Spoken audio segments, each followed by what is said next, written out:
Assalamualaikum warahmatullahi wabarakatuh. Selamat pagi anak-anak. Ketemu lagi dengan saya, Rasmi Adesia Pradiati, pada pelajaran matematika kelas 7. Nah, pada pertemuan ini kita akan belajar mengenai himpunan.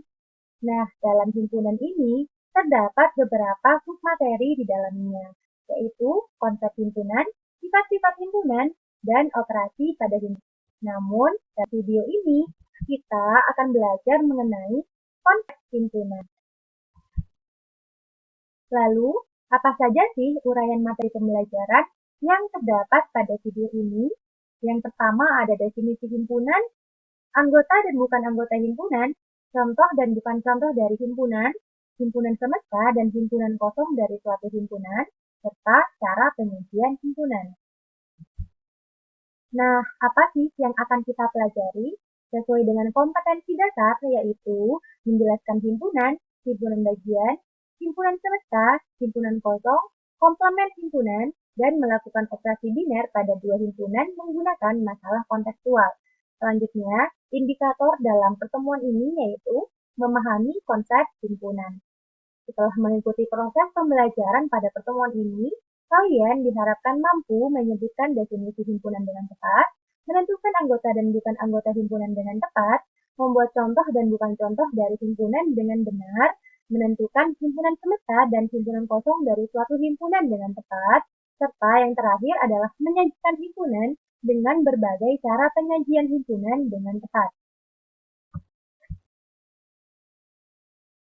Nah, sebelum memasuki materi pembelajaran, perhatikan beberapa kumpulan berikut.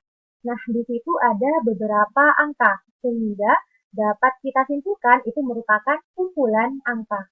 Selanjutnya ada beberapa huruf yang di bawahnya itu. Jadi, dapat kita simpulkan bahwa itu merupakan kumpulan huruf.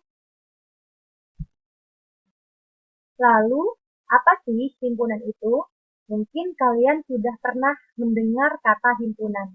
Nah, di sini ada keyword atau kata kunci yang berkaitan dengan materi himpunan, yaitu kumpulan. Nah, sebelum mendefinisikan apa itu himpunan, perhatikan gambar berikut ini.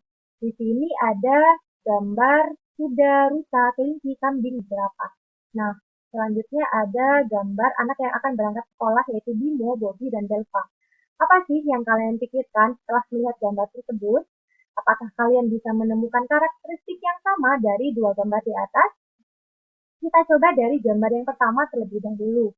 Di situ ada beberapa hewan dengan karakteristik yaitu memiliki kaki berjumlah 4. Jadi dapat kita simpulkan itu merupakan kumpulan dari hewan berkaki 4. Selanjutnya pada gambar yang kedua, di situ ada anak yang akan berangkat sekolah, yaitu Bimo, Bobby, dan Nah, karakteristik yang sama dari gambar tersebut adalah nama dari ketiga anak tersebut sama-sama diawali dengan huruf B. Sehingga dapat kita simpulkan bahwa pada gambar kedua merupakan kumpulan dari siswa dengan nama berawalan huruf B. Nah, pada gambar pertama merupakan kumpulan hewan berkaki 4 yang beranggotakan rusa, kuda, kelinci, jerapah, dan kambing. Sedangkan pada gambar kedua yang merupakan kumpulan dari siswa dengan nama berawalan huruf B beranggotakan Bimo, Bobby, dan Delva. Jadi, apa sih himpunan itu? Di situ ada pertanyaan, apakah semua kumpulan termasuk sebagai himpunan? Nah, di situ dikatakan himpunan jika kumpulan dari objek tersebut, anggota-anggotanya dapat disebutkan dengan jelas. Nah, jadi himpunan merupakan kumpulan dari objek tertentu yang anggota-anggotanya dapat disebutkan dengan jelas. Di situ ada kata kunci yaitu jelas. Lalu, apakah semua kumpulan termasuk sebagai himpunan? Perhatikan contoh berikut ini. Di sini contoh yang pertama yaitu kumpulan siswa yang mendapat nilai matematika lebih dari 80. Itu termasuk sebagai himpunan. Nah, mengapa ya kumpulan siswa yang mendapat nilai matematika lebih dari 80 termasuk sebagai himpunan? Kumpulan siswa yang mendapat nilai matematika lebih dari 80 itu dapat disebutkan anggota-anggotanya dengan jelas. Nah, misalkan ada 3 siswa yang mendapat nilai matematika lebih dari 80, yaitu Bobby, Bimo, dan Delva. Sehingga kumpulan siswa yang mendapat nilai matematika lebih dari 80 merupakan himpunan karena anggota-anggotanya dapat disebutkan dengan jelas, yaitu Bimo, Bobby, dan Delva. Selanjutnya, kumpulan siswa cerdas. Itu bukan merupakan himpunan. Mengapa ya kumpulan siswa cerdas bukan merupakan contoh dari himpunan? Nah, cerdas di sini cerdas yang seperti apa? Jadi, tidak ada karakteristik yang pasti atau syarat yang pasti siswa dikatakan cerdas. Jadi, ada yang siswa seperti ini kemampuannya dikatakan cerdas. Ada yang siswa dikatakan cerdas jika seperti ini gitu. Jadi tidak ada syarat yang pasti cerdas itu seperti apa, sehingga anggota-anggota di dalam kumpulan siswa cerdas tersebut tidak dapat disebutkan satu persatu anggotanya, sehingga kumpulan siswa yang cerdas bukan merupakan himpunan. Selanjutnya, contoh yang ketiga di sini ada kumpulan sayur berwarna orange. Nah, kumpulan sayur berwarna orange di sini merupakan himpunan atau bukan ya? Kumpulan sayur berwarna orange bisa disebutkan anggotanya satu persatu. Contohnya, wortel, tomat, dan lain-lain, dan masih banyak lagi. Jadi anggota-anggota di dalam kumpulan sayur berwarna orange di sini dapat disebutkan dengan jelas. Sehingga kumpulan sayur berwarna orange merupakan himpunan. Lalu, kumpulan guru muda merupakan himpunan atau bukan ya? Nah, kumpulan guru muda di sini belum dijelaskan muda yang seperti apa. Jadi, guru muda biasanya guru di bawah umur 25 tahun itu dikatakan sebagai guru muda. Namun, ada sebagian orang juga yang mengatakan bahwa guru di bawah umur 30 tahun, bahkan di bawah umur 40 tahun, itu masih dikatakan sebagai guru muda. Sehingga tidak ada syarat yang pasti muda itu seperti apa. Nah, jadi kumpulan guru muda bukan merupakan himpunan. Selanjutnya, perhatikan contoh himpunan dan bukan himpunan berikut ini. Yang merupakan contoh himpunan yaitu himpunan hewan berkaki 2, lalu himpunan bilangan asli, himpunan bilangan prima antara 1 dan 10. Nah, di antara contoh-contoh himpunan tersebut, anggota-anggotanya dapat disebutkan dengan jelas. Contohnya pada himpunan bilangan asli. Jadi bilangan asli dimulai dari angka 1, jadi 1, 2, 3, 4, 5, dan seterusnya sampai tak hingga itu merupakan himpunan dari bilangan asli, merupakan anggota dari himpunan bilangan asli. Jadi, himpunan merupakan kumpulan dari objek tertentu yang dapat didefinisikan dengan anggotanya. Nah, selama angka satu persatu bukan merupakan contoh himpunan. Nah, seperti pada beri ada siswa yang pintar di bidang matematika, ada siswa yang pintar di bidang melukis, jadi ada siswa yang pintar di bidang IPA. Nah, jadi tidak ada karakteristik yang pasti atau syarat yang pasti pintar itu seperti apa. Jadi, himpunan orang pintar bukan merupakan contoh dari himpunan. Lalu, himpunan warna yang bagus, himpunan lukisan yang menarik. Nah, bagus dan menarik menurut kita belum tentu bagus dan menarik menurut orang lain. Contoh bukan himpunan lagi yang paling dekat dengan kita. Himpunan cewek cantik. Nah, cantik itu yang seperti apa? Karena cantik itu juga relatif kan. Lalu, himpunan wanita berambut panjang. Nah, ada yang rambutnya itu sampai sampai leher, itu seleher sudah dikatakan sebagai panjang. Nah, ada yang sepunggung itu dikatakan sebagai panjang.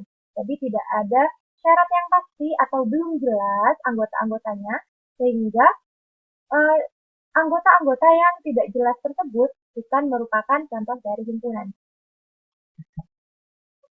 Lalu ada aturan penulisan dan penyajian himpunan. Nah, dalam menuliskan suatu himpunan itu ada aturannya sendiri. Apa saja ya aturan penulisan dalam menuliskan himpunan? Nah, perhatikan penjelasan pada slide berikut.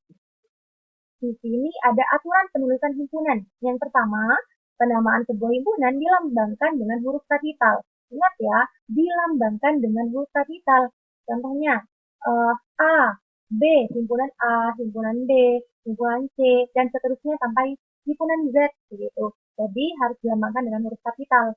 Ada penulisan anggota himpunan harus di dalam kurung kurawal. Jadi, kalian kan sudah tahu kurung kurawal itu seperti apa. Nah, anggota-anggota dalam himpunan terdapat di dalam kurung kurawal tersebut. Untuk memisahkan satu anggota dengan anggota yang lainnya memakai tanda koma. Nah, seperti contohnya tadi Bimo, Bobi, dan Belva. Jadi, untuk menuliskannya Bimo, Bobi, Belva. Lalu, anggota-anggota tersebut tidak terdapat di dalam kurung berawal. Nah, jika anggota himpunan masih banyak dan tidak dapat disebutkan satu persatu atau masih berlanjut, dapat digunakan tanda titik-titik-titik. Contohnya seperti himpunan bilangan asli. Nah, himpunan bilangan asli itu tak terhingga. Jadi, masa kita harus menuliskan sampai 1000, sampai 1 juta, sampai 1 miliar, sampai 1 triliun? Kan tidak mungkin. Jadi, kita bisa tuliskan 1,2,3,4 dan titik-titik-titik. Titik-titik-titik tersebut disebut sebagai elipsis. Notasi seperti di situ dibaca anggota dari. Jadi, notasi seperti itu dibaca anggota dari. Misalnya, ayam anggota dari himpunan hewan berkaki 2. Jadi, ayam hewan berkaki 2. Jadi seperti itu. Selanjutnya ada notasi tapi ada garisnya. Dibaca bukan anggota dari. Misalnya tadi ada sapi. Sapi bukan anggota dari himpunan hewan berkaki 2. Nah, jadi sapi seperti itu. Jadi lalu himpunan hewan berkaki 2. Jadi dibaca sapi bukan merupakan anggota dari himpunan hewan berkaki 2. Nah, itu merupakan aturan penulisan himpunan yang dapat kita gunakan dalam penyajian himpunan. Sebelum memasuki materi penyajian himpunan, kita harus mengetahui dulu apa sih himpunan semesta dan himpunan kosong itu. Seperti namanya, semesta dapat kita definisikan sebagai sesuatu yang luas. Lalu, kosong merupakan sesuatu yang tidak ada. Jadi, apa sih himpunan semesta dan himpunan kosong itu? Himpunan semesta merupakan himpunan yang memuat semua anggota ataupun objek himpunan yang dibicarakan, yang disimbolkan dengan huruf S besar. Nah, jadi contoh dari himpunan semesta dapat kita lihat pada slide berikut. Nah, ada 3 himpunan semesta yang mungkin dari himpunan berikut. Jadi ada himpunan A yang beranggotakan 3, 5, 7, dan 9. Nah, kita harus mencari 3 himpunan semesta yang mungkin dari himpunan A. Jadi, seluruh anggota dari himpunan A harus termuat dalam himpunan semesta tersebut. Kita lihat karakteristik dari anggota himpunan tersebut. Yang pertama, 3, lalu 5, lalu 7, lalu 9. Di mana 3, 5, 7, dan 9 termasuk sebagai bilangan ganjil, termasuk sebagai bilangan asli, lalu bilangan cacah, bilangan real. Nah, jadi himpunan yang mungkin dari himpunan A yaitu himpunan bilangan ganjil, lalu himpunan bilangan asli, lalu himpunan bilangan cacah, lalu himpunan bilangan real, atau ada lagi himpunan bilangan bulat. Jadi, seluruh anggota dari himpunan A harus termuat dalam himpunan semesta tersebut. Di sini ada pertanyaan, mengapa bukan himpunan bilangan prima ya semestanya?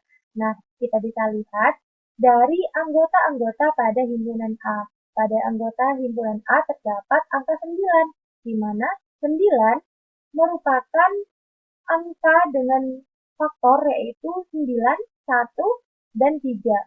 Nah, jadi 9 bukan merupakan bilangan prima karena semua anggota dari himpunan A tidak termasuk dalam himpunan bilangan prima, maka himpunan bilangan prima bukan merupakan himpunan semesta yang mungkin dari himpunan A. Jadi seluruh anggota dalam himpunan tersebut harus termuat dalam himpunan semestanya. Lalu himpunan kosong. Himpunan kosong artinya himpunan yang tidak mempunyai anggota. Nah, simbol atau notasi dari himpunan kosong dapat kalian lihat pada slide tersebut. Contoh dari himpunan kosong di sini, himpunan B merupakan himpunan bilangan ganjil yang habis dibagi 2. Nah, Karena kita tahu bahwa tidak ada bilangan ganjil yang habis dibagi dua, maka himpunan B ini tidak memiliki anggota di dalamnya, sehingga B merupakan himpunan kosong. Dapat ditulis B sama dengan kurung kurawal yang tidak memiliki anggota di dalamnya atau notasi simbol dari himpunan kosong berikut. Nah, contoh dari himpunan kosong lainnya adalah himpunan dinosaurus yang hidup di tahun 2021. Nah, karena tidak ada dinosaurus yang hidup di tahun 2021, maka himpunan tersebut merupakan himpunan kosong karena himpunan tersebut tidak memiliki anggota. Nah, karena kita sudah mengetahui aturan penyajian himpunan, maka kita harus mengetahui juga nih, apa saja ya cara penyajian himpunan. Nah, untuk menyajikan himpunan ada 4 cara. Yang pertama dengan kata-kata. Nah, dengan kata-kata di sini, kita harus menuliskan sifat dari anggota himpunan tersebut. Contoh, A merupakan bilangan prima antara 10 dan 40. Nah, karakteristik atau sifat dari himpunan bilangan prima yang terletak di antara 10 dan 40. Jadi, bisa ditulis menjadi A sama dengan kurung kurawal, lalu di dalamnya disebutkan sifat dari anggota himpunan tersebut. Bilangan prima antara 10 dan 40. Selanjutnya adalah dengan mendaftarkan anggota-anggotanya atau listing. Nah, seperti namanya, mendaftarkan anggota-anggotanya. Jadi, kita harus menuliskan seluruh anggota dalam himpunan tersebut. Contoh, A merupakan himpunan bilangan prima antara 10 dan 40. Lalu, apa saja ya anggota dalam himpunan tersebut? Jadi ada 11, 13, 17, 19, 23, 29, 31, 33, dan 37. Nah, sedangkan untuk himpunan yang anggota-anggotanya itu tak terhingga, contohnya himpunan bilangan asli. Nah, karena kita tidak bisa menuliskan seluruhnya, maka kita bisa menggunakan aturan penyajian himpunan yang tadi, yaitu menggunakan elipsis. Jadi, kita harus menuliskan bilangan depannya saja. 1, 2, 3, 4, lalu titik, titik, titik, atau elipsis. Selanjutnya adalah dengan menggunakan diagram Venn. Nah, diagram Venn di sini diperkenalkan oleh pakar matematika Inggris bernama John Venn pada tahun 1834 sampai 1923. Nah, bagaimana ya cara menyajikan himpunan menggunakan diagram Venn? Nah, ada petunjuk dalam membuat diagram Venn. Yang pertama, himpunan semestanya digambarkan sebagai persegi panjang dan huruf S diletakkan di sudut kiri atas. Setiap himpunan yang ada di dalam himpunan semesta ditunjukkan dalam kurva tertutup sederhana. Setiap anggota himpunan ditunjukkan dengan titik. Bila anggota suatu himpunan mempunyai banyak anggota, maka anggota-anggotanya tidak perlu dituliskan. Seperti contoh tadi, yaitu bilangan asli. Itu tidak perlu dituliskan seluruhnya. Nah, karena ada beberapa himpunan yang dapat dituliskan dalam diagram Venn, jadi berikut merupakan contoh-contoh untuk menyajikan diagram Venn pada dua himpunan. Nah, yang pertama, jika anggota himpunan A dan himpunan B tidak ada yang sama, maka kurvanya digambar terpisah. Di sini merupakan kurva dari himpunan bilangan A, dan di sini merupakan kurva dari himpunan bilangan B. Nah, semestanya adalah 1 sampai 9. Sedangkan himpunan A adalah 1, 2, dan 3. Nah, di sini ditandai dengan titik. Selanjutnya, himpunan B, 5, 4, dan 6. Nah, karena himpunan A dan himpunan B tidak memiliki anggota yang sama di dalamnya, maka kurvanya terpisah. Sedangkan anggota yang tidak terdapat dalam himpunan A dan B terletak di luar kurva tersebut. Kan 7, 8, dan 9 tidak terdapat dalam himpunan A dan B, maka terletak di luar kurvanya. Selanjutnya, jika anggota himpunan A dan himpunan B ada yang sama, maka kurvanya digambar bergandengan. Nah, bergandengan bagaimana ya? Jadi seperti ini contohnya. Contohnya pada himpunan semestanya 1 sampai 9 dan himpunan A-nya 1 sampai 4, lalu B-nya 4, 5, dan 6. Ada satu anggota di dalam himpunan A dan B yang sama, yaitu bilangan 4. Jadi bilangan 4 diletakkan di tengah di gandengan antara A dan B. Lalu, jika semua anggota himpunan A merupakan anggota himpunan B, maka kurva A berada di dalam kurva B. Contohnya seperti ini. Jadi, himpunan A dan ini himpunan B. Karena seluruh anggota dari himpunan A termasuk di dalam anggota himpunan B, maka kurva himpunan A terletak di dalam kurva himpunan B. Nah, yang keempat, jika semua anggota himpunan A dan himpunan B sama, maka kurva A dan B digambar secara berhimpit. Contohnya, himpunan semestanya 1 sampai 9, lalu himpunan A dan B-nya adalah 1 sampai 4. Karena anggota himpunan A dan B sama, maka kurvanya hanya 1 tapi digambar secara berhimpit. Jadi di sini dituliskan ini merupakan himpunan A dan ini sekaligus merupakan himpunan B. Sama seperti cara penyajian himpunan bilangan sen itu. Jadi yang tidak termasuk di dalam himpunan A dan B diletakkan di luar dari kurva A dan B. Nah, untuk penyajian himpunan yang keempat, sebelum itu kita harus mengetahui simbol atau lambang yang biasa digunakan dalam penulisan himpunan terlebih dahulu. Jadi, bilangan bulat itu dilambangkan dengan Z, lalu bilangan asli dilambangkan dengan N, bilangan caca dilambangkan dengan W, bilangan real dilambangkan dengan huruf R, lalu bilangan rasional dilambangkan dengan huruf I, sedangkan bilangan kompleks dilambangkan dengan huruf C. Nah, contohnya, min 7. Nah, min 7 di sini termasuk sebagai bilangan bulat, anggota dari bilangan bulat. Lalu min 7 dituliskan E atau yang telah kita pelajari tadi merupakan anggota dari bilangan bulat. Z di sini menandakan bahwa Z merupakan himpunan bilangan bulat. Lalu bagaimana ya dengan 0? Nah, bilangan 0 termasuk sebagai bilangan bulat. Lalu termasuk sebagai bilangan real juga.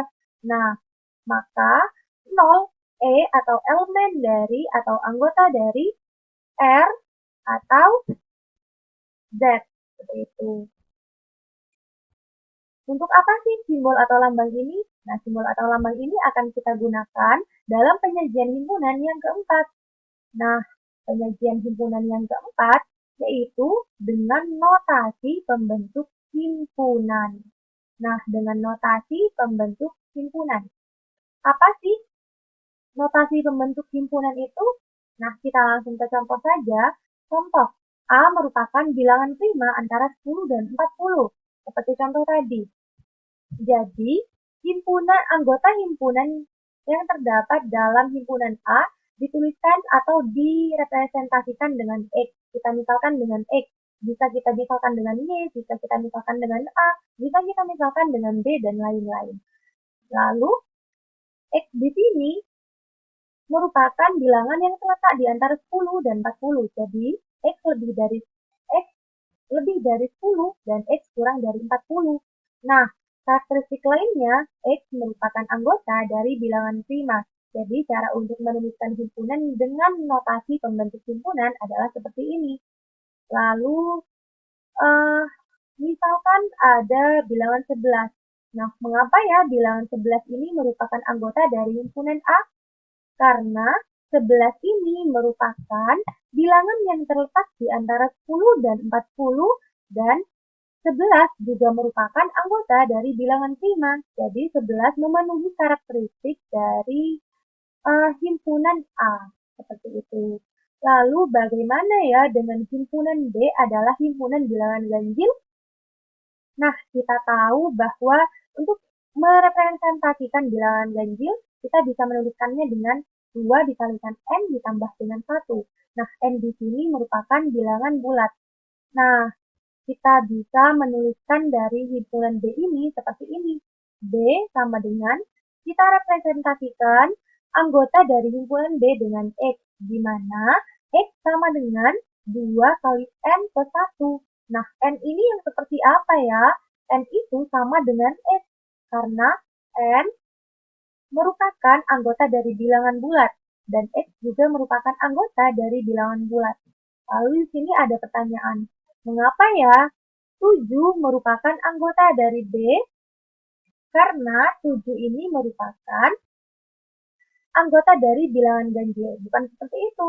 Karena ada N sama dengan 3 sehingga 7 sama dengan 2 dikalikan 3 ditambah 1. Jadi harus memenuhi karakteristik dari notasi pembatas himpunan tersebut. Nah, jadi ada 4 cara penyajian himpunan dan ini merupakan cara yang terakhir untuk menyajikan himpunan. Dan ini merupakan cara yang lebih simple atau lebih gampang daripada menggunakan listing atau menggunakan kata-kata atau menggunakan diagram Venn. Nah, bagaimana? Apakah penjelasan tadi dapat dipahami dengan baik? Nah, terakhir sudah video kita kali ini. Sampai berjumpa di video berikutnya. Tetap jaga kesehatan dan tetap semangat untuk belajar. Wassalamualaikum warahmatullahi wabarakatuh. Audio Jungle.